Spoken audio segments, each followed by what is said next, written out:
अस्सलाम वालेकुम बेटा, कैसे हैं आप सब? ठीक है बेटा, आज हमने पढ़ना है वेलोसिटी टाइम ग्राफ। ठीक है बेटा, वेलोसिटी टाइम ग्राफ से हम क्या इन्फॉर्मेशन कलेक्ट कर सकते हैं, इसको हम स्टडी करते हैं। तो बेटा, जो वेलोसिटी टाइम ग्राफ होता है वो हमें डिस्क्राइब करता है कि नेचर ऑफ द मोशन कैसी है। ठीक है बेटा, सबसे मेन पॉइंट बेटा use to calculate the acceleration of moving object. ठीक है बेटा, ये दूसरा पॉइंट बेटा use to calculate the distance covered. बेटा इसमें डिफरेंट टाइप के एमसीक्यूज आ सकते हैं, सो बेटा आपने अच्छे से समझना है। ठीक है बेटा, बेटा हमारे पास यहाँ पे बेटा हमने v और t यानी वेलोसिटी और टाइम ग्राफ को सॉल्व करना है, तो इनकी अब ग्राफिकल एक्सप्लेनेशन हमने करनी पड़ेगी। तो हम इनको ग्राफिकल बनाएंगे। बेटा हमने एक y एक्सिस लिया और एक x एक्सिस लिया। ठीक है बेटा, हमें पता है ये हॉरिजॉन्टल एक्सिस है, ये वर्टिकल एक्सिस है। बेटा हॉरिजॉन्टल एक्सिस पे बेटा हमने टाइम रखा, वर्टिकल एक्सिस पे बेटा हमने वेलोसिटी रखी। बेटा याद रखिएगा कि हम जो एक्स एक्सिस है, हमारा जो हॉरिजॉन्टल एक्सिस है, उसमें हम वो वाली फिजिकल क्वांटिटी रखते हैं जो इंडिपेंडेंट हो।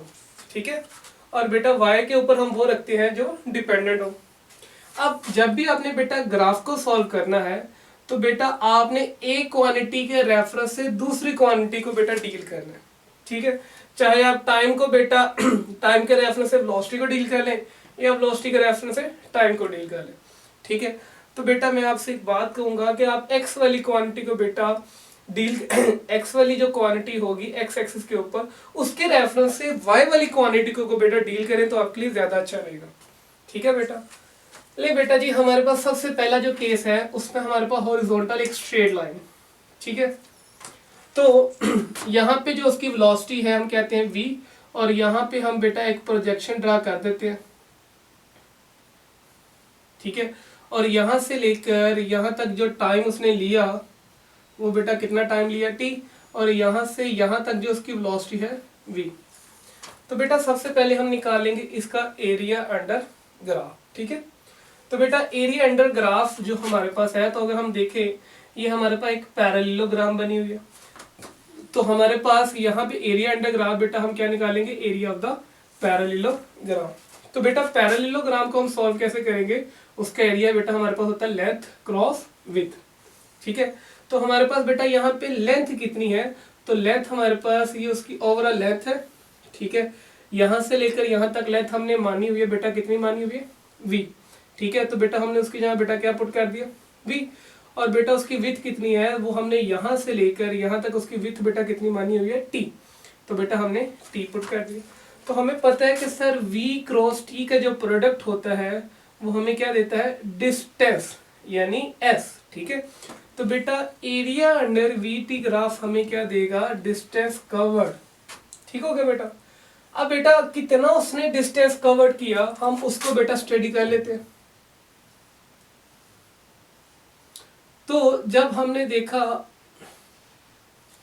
तो हमारे पास बेटा v कितना है। ठीक है, तो आपके पास बेटा v कितना है, यहाँ पे डिस्टेंस कितना कवर करेंगे, ये सारा बेटा उसका क्या होगा, डिस्टेंस। तो बेटा ओवरऑल v कितना 20, बेटा टाइम कितना लिया उसने 5 सेकंड, तो 20×5 बेटा कितना होता है 100 मीटर। तो बेटा ये उसका क्या आ गया, डिस्टेंस कवर्ड। और कितना बेटा उसने किया 100 मीटर। ठीक है बेटा, अब बेटा हम आगे स्टडी करते हैं। बेटा अब हम निकालना चाहते हैं इसके अंदर एक्सेलरेशन कितना होगा। तो बेटा जब मैंने इसको स्टडी किया,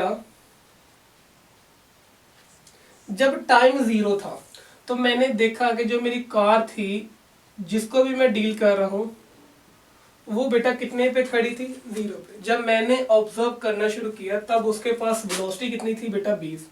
बेटा 1 सेकंड गुजरा फिर भी उसके पास वेलोसिटी कितनी है 20। 2 सेकंड गुजरे फिर भी बेटा उसके पास कितनी वेलोसिटी है 20। तो बेटा 5 सेकंड बाद बेटा उसके पास वेलोसिटी कितनी है 20। तो अगर मैं यहाँ से एक्सेलरेशन निकालूं तो we know that acceleration is equal to बेटा कितना आ गया मेरे पास, del v over del t। ठीक है, तो बेटा डेल v का मतलब क्या होता है, vf minus vi, rate of change of velocity.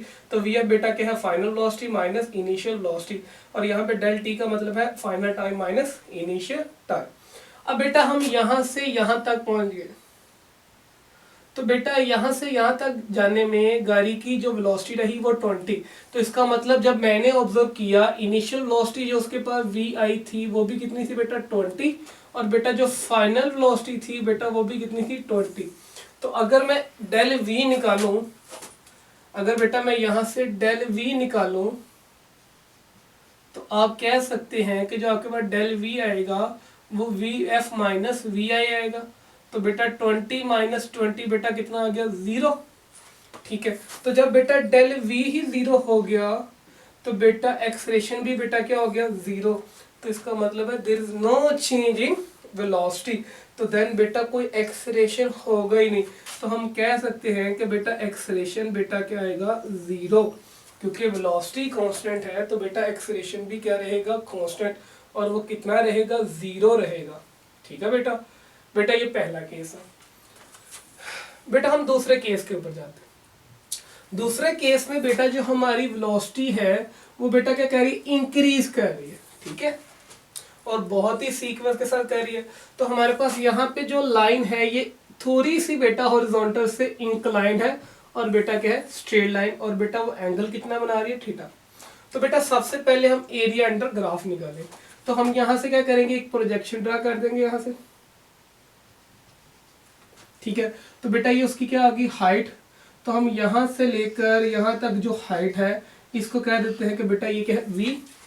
और बेटा ये बेटा जो नीचे वाली इसकी जो है ये चीज ये उसकी बेस है, और इसको बेटा हम क्या कहते हैं t। तो हम इस सारे एरिया को बेटा शेड कर देते हैं जो उस बॉडी ने बेटा क्या किया ट्रेवल किया कुछ टाइम t लेकर। ठीक है, तो यहाँ पे जो एरिया अंडर ग्राफ आएगा वो हमारे पास एरिया ऑफ द ट्राइंगल आ गया। ठीक है, और एरिया ऑफ ट्राइंगल कैसे निकालते हैं half base multiply by height. ठीक है बेटा, अब हाइट हमारे पास बेटा कितनी है v है, ये हमारे पास हाइट है। ठीक है, और बेटा बेस कितनी है हमारे पास ये ओवरऑल टाइम t। ठीक है बेटा, अब बेटा हमने इसको सॉल्व किया हाफ वी टी। तो अगर हम यहाँ से कुछ अजम्पशन करें तो ये हमारे पास क्या थी वी आई थी, और जो बेटा कितनी थी 0, और ये बेटा इस पॉइंट पे हमारे पास जो v2 है वो हमारे पास कितनी है v, ये हम इसको vf कह दें वो कितनी है बेटा v। तो अगर हम दोनों को ऐड करें तो v1 प्लस v2 को ऐड करें तो बेटा डिवाइड बाय उतने नंबर पे कर दें तो देन व्हाट वी गेट बेटा एवरेज।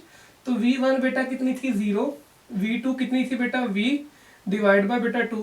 तो ये हमारे पास बेटा क्या होगी ओवरऑल एवरेज वेलोसिटी, और बेटा मल्टीप्लाई बाय टाइम। तो v और t का प्रोडक्ट आपको क्या देता है बेटा s। तो s बेटा क्या होता है distance covered by the object. तो हमें फिर पता चला कि भाई एरिया अंडर ग्राफ ने हमें क्या देना है डिस्टेंस कवर। ठीक है बेटा, अब बेटा हम स्लोप निकालते हैं। बेटा अब हमने क्या निकाली है स्लोप निकाली। तो बेटा जो स्लोप होती है वो ये जो लाइन है ये लाइन ये बेटा हमारे पास क्या होती है स्लोप। तो जब हम स्लोप निकालेंगे तो आपको पता है स्लोप निकालते हम कैसे हैं, स्लोप हमारे पास बेटा टेन थीटा होती है। ठीक है, तो अगर हमने ये वाली चीज निकालनी है तो हमारे पास बेटा क्या आएगी परपेंडिकुलर ओवर बेस। तो बेटा परपेंडिकुलर ओवर बेस बेटा किसके इक्वल होता है टेन थीटा के इक्वल होता है। तो बेटा ये किसके इक्वल होती है स्लोप की। अब बेटा मुझे ये बताओ कि परपेंडिकुलर यहाँ पे कितना था, तो आप कहोगे v, और बेटा बेस कितनी थी t। तो बेटा del v over del t बेटा आपको क्या मिलेगा a। तो आपको पता है the ratio of velocity per unit time बेटा क्या होता है एक्सेलरेशन। ठीक है बेटा, तो आपको बेटा क्या मिला एक्सेलरेशन। तो आप कह सकते हैं कि जो v और t का ग्राफ होता है उसका जो स्लोप होती है वो बेटा आपको क्या देती है एक्सेलरेशन। तो बेटा अब चीजों को हम थोड़ा सा और आसान करते हैं। Slope is equal to tan theta is equal to acceleration. तो बेटा आप देखिए स्लोप गिव एक्सेलरेशन। तो ये हमें मिल गया कि जब बेटा आप स्लोप निकालेंगे वी टी ग्राफ की तो आपको क्या मिलेगा एक्सेलरेशन। अच्छा बेटा, अब हम इसमें थोड़ी सी चीजें डील करते हैं, बाद में हम इस ग्राफ को थोड़ा सा और सॉल्व करेंगे। बेटा मैंने केस 1 और केस 2 रख दिया। एक पे बेटा मैंने थीटा 0 डिग्री रखा और एक पे थीटा बेटा कितना रखा 90। तो मुझे पता है जो स्लोप होती है वो टेन थीटा की इक्वल होती है, और टेन थीटा बेटा किसके इक्वल होता है, वीटी ग्राफ में एक्सेलरेशन। तो बेटा टेन जीरो पे बेटा कितना होता है, जीरो, तो बेटा एक्सेलरेशन भी क्या हो जाएगा, जीरो। तो जब टेन जीरो था तो हमने टेन जीरो की वैल्यू पुट की, वो कितनी आ गई बेटा, जीरो। तो इस हिसाब से बेटा टेन जीरो पे जीरो आया तो एक्सेलरेशन बेटा कितना आ गया, जीरो। तो हम कह सकते हैं कि जब एंगल 0 डिग्री का होगा तो एक्सेलरेशन बेटा कितना होगा, जीरो का। तो अब मुझे ये बताइए, जब हमारे पास हॉरिजॉन्टल लाइन थी, स्ट्रेट लाइन थी, तो तब बेटा इस कंडीशन में थीटा कितना था, ऑफ कोर्स 0 डिग्री का। तो जब बेटा थीटा 0 डिग्री का है तो आपको पता है कि यहाँ पे हमने अभी निकाला कि एक्सेलरेशन क्या रहने वाला है, 0। तो बेटा हमारी बात बिल्कुल ठीक हुई।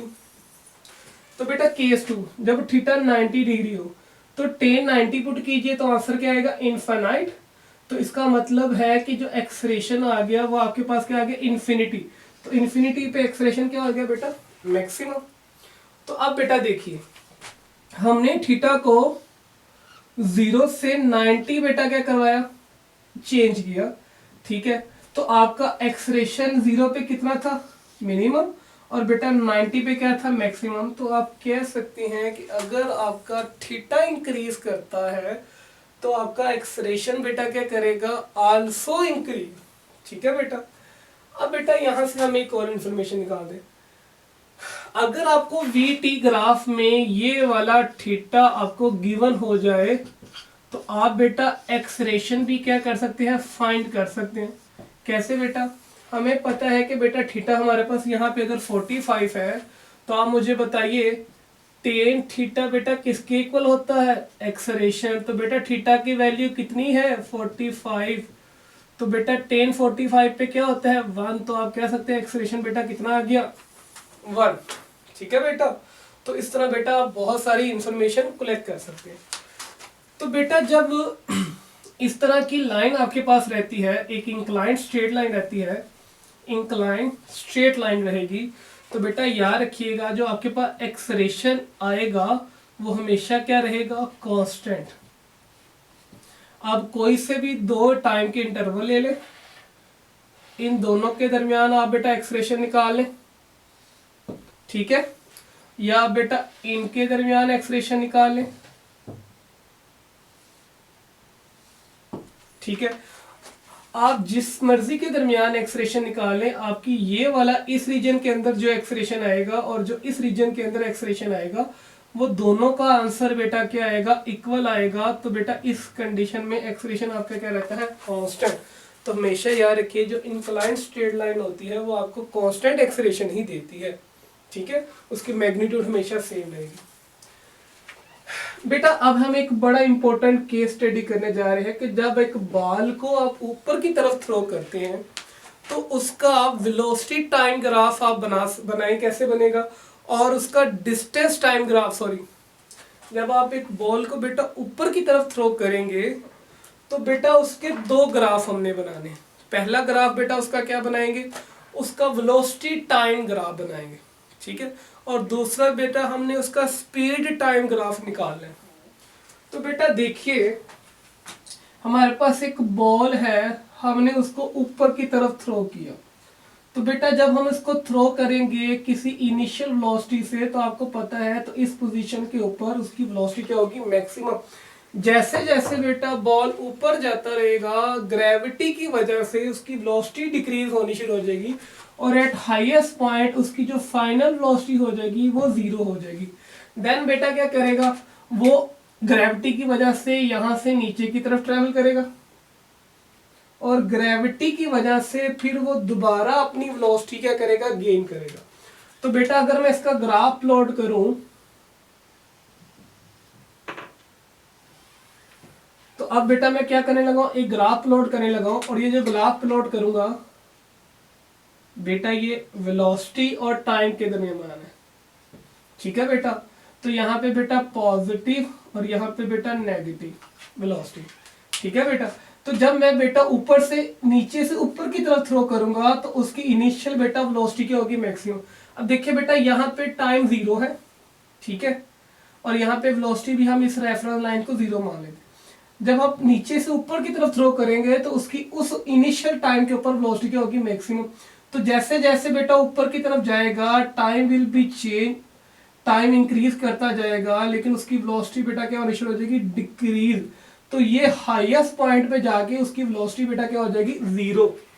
फिर बेटा जैसे ही ऊपर से नीचे की तरफ आएगा अगेन बेटा उसकी वेलोसिटी क्या होनी शुरू हो जाएगी, इंक्रीज होनी शुरू हो जाएगी, लेकिन वो दूसरी डायरेक्शन की तरफ बेटा क्या होनी शुरू हो जाएगी, इंक्रीज होनी शुरू हो जाएगी। ठीक है बेटा, तो ये बेटा ओवरऑल आपने क्या बना दिया, इसका वेलोसिटी टाइम ग्राफ।